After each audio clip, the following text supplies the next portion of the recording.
Welcome back to the Journey Podcast. I'm your co-host, Emma Jackson. And I'm the amazing Jose Escalera. Yes, he is. All right, ladies and gentlemen, today we are talking about how we are entering into Houston and the strategic approach I are taking to networking so that we go to networking events that don't suck and also we get something good out of it. Facts. Because, I'm an introvert. Yeah, you're an introvert. I'm an extrovert, but I also don't have time to waste, and I cannot stand going to events where it just doesn't feel like it's productive at all, but it's also something we know we need to do as business owners, especially, and I think maybe historically, I know I've not been very good at, which is just getting out there and associating people with myself and the brand together. So that's what we're going to talk about, kind of deep dive into the master plan for what we're doing right now in Houston so that people here know about us and therefore can support us. Stay tuned.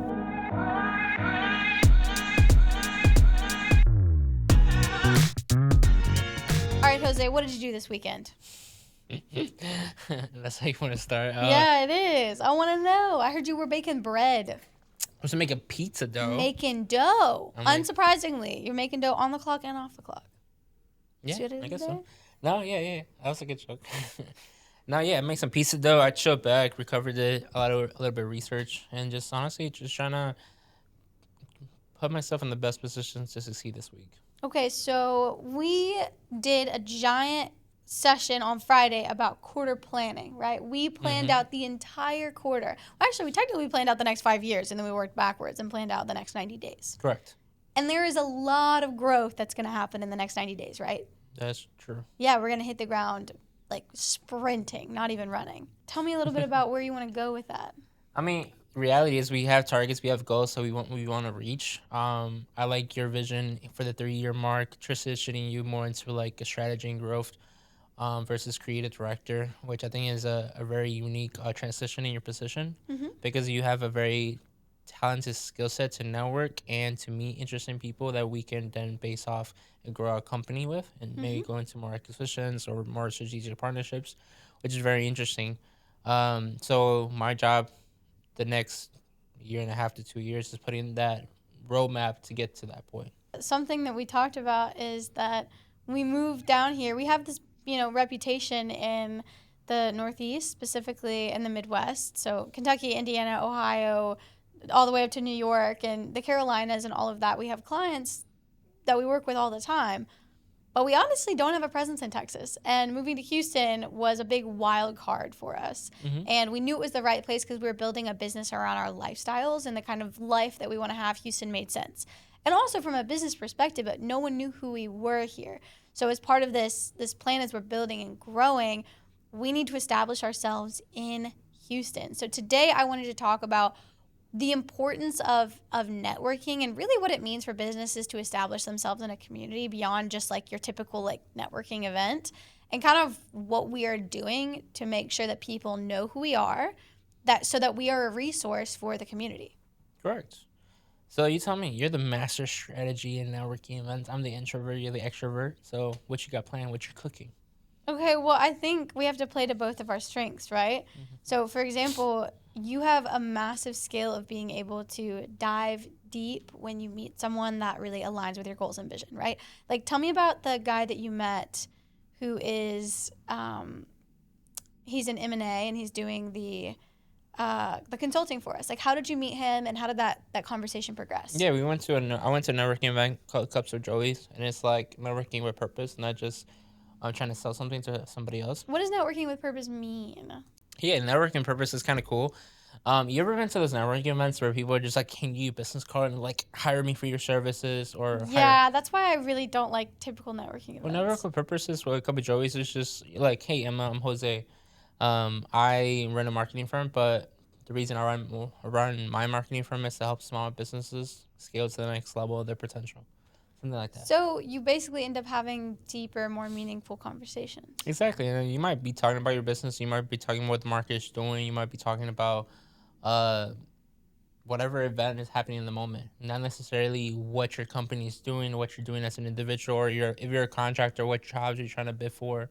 It's more about within the moment and building those relationship where you can see individuals help you scale to the next level, but at the same time, you're helping them. It's like an equal exchange of values. And when you met this guy, what was different about him than the other people that you were meeting at this event? I met Adam and he was cool. He called me out, but in a getaway, just like, hey, what are you gonna go with the next 5 years of your life? I'm like, I don't know. I You're just like, I haven't had my coffee yet. This is the reason I'm here. Like, this is a lot of thinking way too early in the morning. Exactly, and then but he was cool. I do know I want to get more into like business acquisitions over the next year. We've been talking about it for years, and how we're kind of leveraging into that direction, anyways. So he already did that. He owns a company that literally is an education company that helps you put the pieces in place. I mean, you've been kind of freestyling this education journey ourselves, so getting Oh, somebody to yeah. help us put like, here's the roadmap to get there within like next 5 years, so you can start purchasing businesses. Crazy cool. So you met this person and you were like, dang, this aligns. I remember when you told me that and I said, geez, that totally aligns with the direction that we're going. And I'm the kind of person where I would have been like, that's a great conversation. I would have taken his card and gone on with it. But you had already scheduled, like you knew what you wanted, the role you wanted him to play. Exactly. Right? I mean, I think that's what I'm really good at. I'm really quick to identify people's value to me. And that sounds really bad now that I say it aloud. No, I think because it's a two-way street. You also like are very, very quick to identify when you can help someone else, and when you're in an opportunity where you are best served to help someone else. Exactly. So, I met some really cool people where we like gave them free advice or free resources, and then Adam was not for free, but he provided the structure that we needed to learn for the next few years of our future. I literally wrote down. So we had this 4-hour session. We've hired him now to consult with us, and I wrote down on this notepad. I was like, yes, like this is the best investment of resources I could possibly have imagined, because there's a point where you need that outside perspective, but you never would have met him if you hadn't have gone to that dang networking event, right? Sure. So the whole reason we're talking about this is just the benefits of forcing yourself out of your comfort zone, because even though I'm an extrovert, I am hard pressed to enjoy going to a networking event or to enjoy going to meet. Usually afterwards, when I've had a great discussion, I'm like, oh my gosh, this is amazing. Like, da, da, da, I met this person. But in the moment, I'm like, there are other things I would rather do with my time. But it feels scary to go out. Like, I'm not the kind. Something I've always admired about you, you say you're an introvert, but you so effortlessly bring up work in conversation in a way that feels so natural.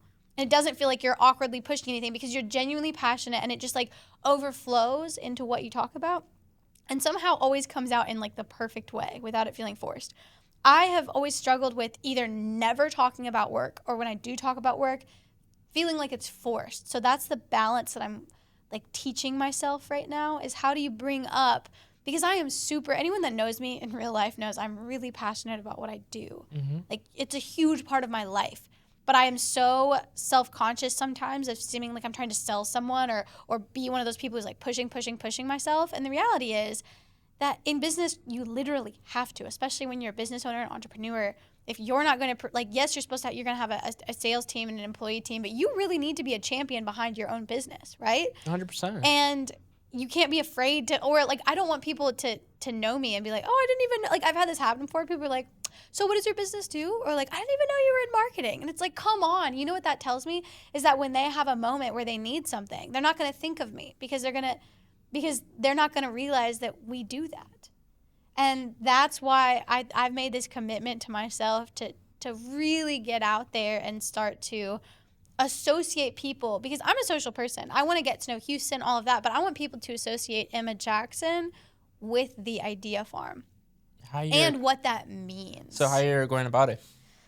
A few different ways. For me, Let me take notes, because this is something I can learn. Okay, it's a little strategic, because I'm a Virgo, and I like to plan every. Well, it's just, what's a Virgo? You know star signs. Get out. I mean, here. like, what is like the thingies that Virgos Okay, we're do? basically very ordered, structured, organized, all of that, and I like to live my life the most organized way possible, because I am naturally chaotic. If I don't like, I've seen your kitchen.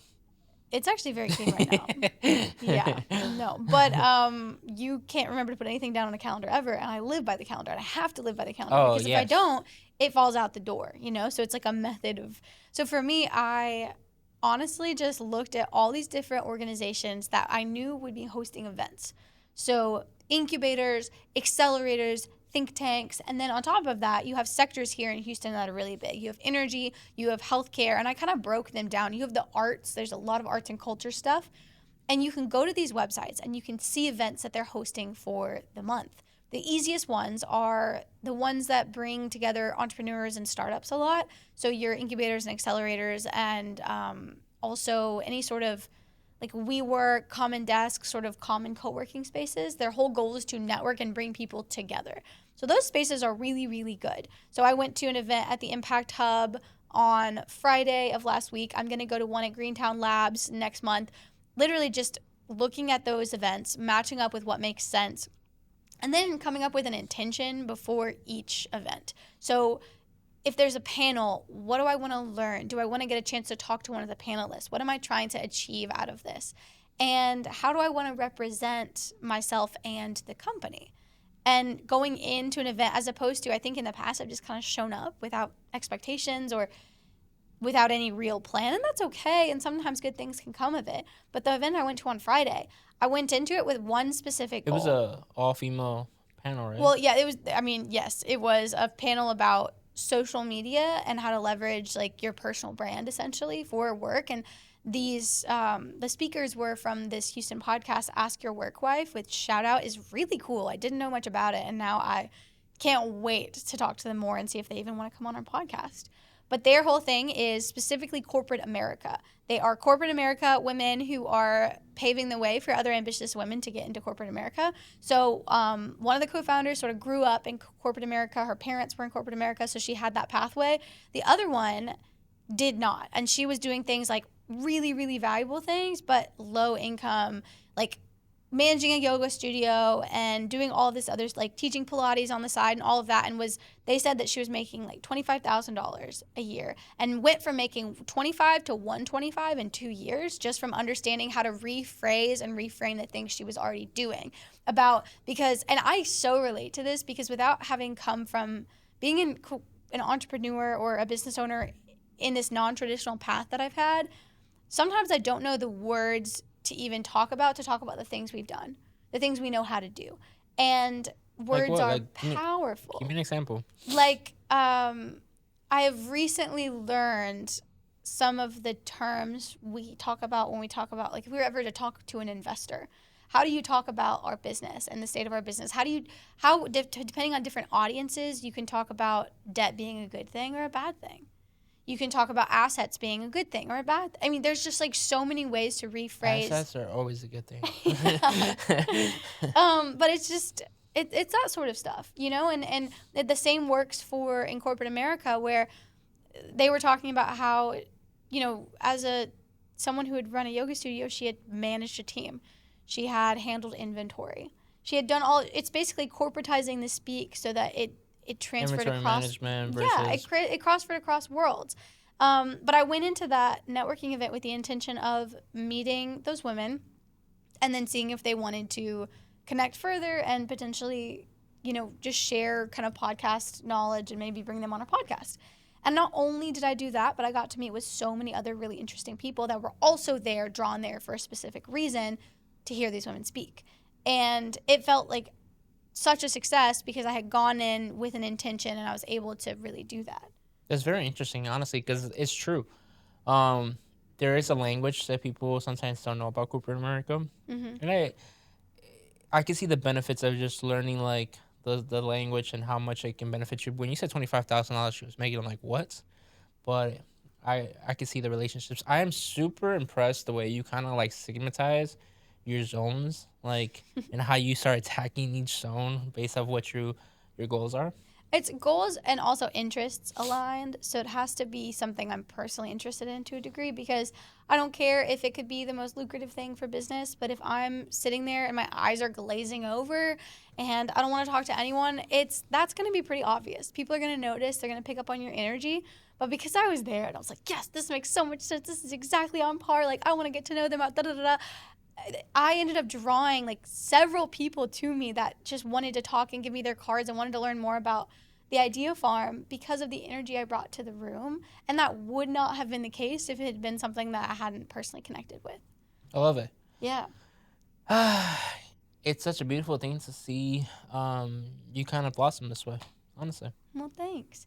And I like that we're both taking different approaches to getting the word out about our business, and the ways in which we operate and do that. Yeah, I'm more old school. Like, find a couple good clients, do some really good work, let the work speak for itself, and then just build off the referrals. Well, you're big on building relationships in business. So with the people that we work with, you know everything about them.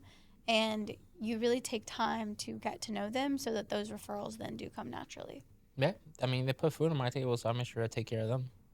If you like episodes like this, where you're actually taking some value off Emma Jackson's life and experiences, because honestly, I didn't know some of that stuff.